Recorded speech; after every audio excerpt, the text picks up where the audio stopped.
রাত পেরোলেই কাল ছট পুজো। আর ছট পুজো মানেই আমাদের কাছে ঠেকুয়া। আর কুট্টুসের তো ভীষণই প্রিয়, তাই কুট্টুসের পছন্দ মতো শেপ দিয়ে আজকে বানিয়েছিলাম ঠেকুয়া। তো চলো দেখে নিই কীভাবে বানিয়েছি।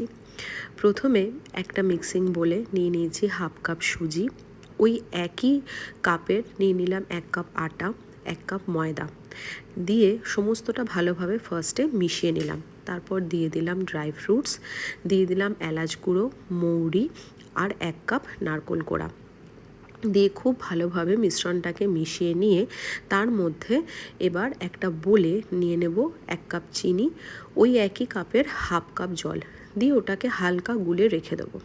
নর্মাল জল নিতে হবে। ওকে, তো এবার একটা মিক্সিং বোলের ওই বোলের মধ্যেই আমি নিয়ে নিলাম কিছুটা বেকিং সোডা দিয়ে ঘি দিয়ে এটাকে খুব ভালোভাবে এবার আমি মেখে নেব। মেখে ঠিক কীরকম হবে একবার দেখে নাও।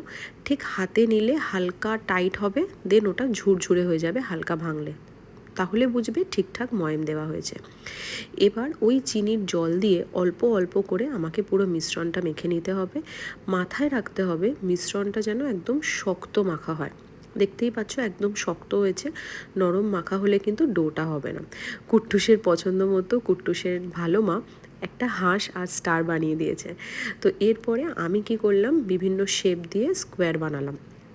তো এবার এই বরফির আকারেই ম্যাক্সিমাম আমি ঠেকুয়াগুলো কিন্তু বানিয়ে নিয়েছি। ঠিক আছে, তো তোমরা দেখতেই পাচ্ছ কত সুন্দর ঠেকুয়াগুলো শেপ হয়ে গেছে।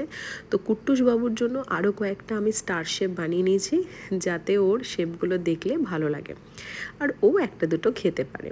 তো এইভাবে সবকটা শেপ আমি করে নেবার পরে এবার আমি তোমাদেরকে যেটা দেখাবো সেটা হচ্ছে আমি কিনেছি প্রেস্টিজের একটা ইনফ্রারেড কুকটপ, যেটা আমার খুবই পছন্দ হয়েছে। তো এটাতে কিন্তু আমি সব ধরনের ইউটেন্সিল ইউজ করতে পারি। তো এখানে আমি কড়াইয়ের মধ্যে সাদা তেল আর ঘি গরম করে নিয়ে তার মধ্যে আমি বরফিগুলোকে দিয়ে একে একে কম আঁচে লাল লাল করে কিন্তু ভেজে নেব। কম আঁচে ভাজার কারণ যাতে ভেতর অবধি ভালোভাবে কুক হয়।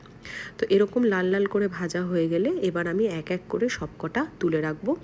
বরফিগুলো ভাজার পরে আমি স্টারগুলোকে দিয়ে দিয়েছি, দিয়ে খুব ভালোভাবে আমি লাল লাল করে ভেজে একইভাবে, বারবার বলছি কম আঁচে করতে হবে, নয়তো বাইরের কোটিংটা পুড়ে যাবে, ভেতরটা কাঁচা থাকবে।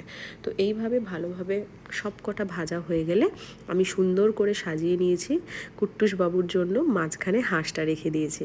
তো দেখো কতটা মুচমুচে খেতে হয়েছে এবং খেতে কিন্তু খুব সুন্দর আর ঘিয়ের গন্ধ বেরোচ্ছিল। এই যে কুট্টুস বাবু দেখেই পাগল হয়ে গেছে, ও কি করবে কাকে দেবে ও কিচ্ছু বুঝে পাচ্ছিল না। পেছনে খুব টিভির আওয়াজ হচ্ছিল বলে আমি সাউন্ডটা অফ করতে বাধ্য হয়েছি, নাহলে আমি ওর কথাগুলো শোনাতে পারতাম।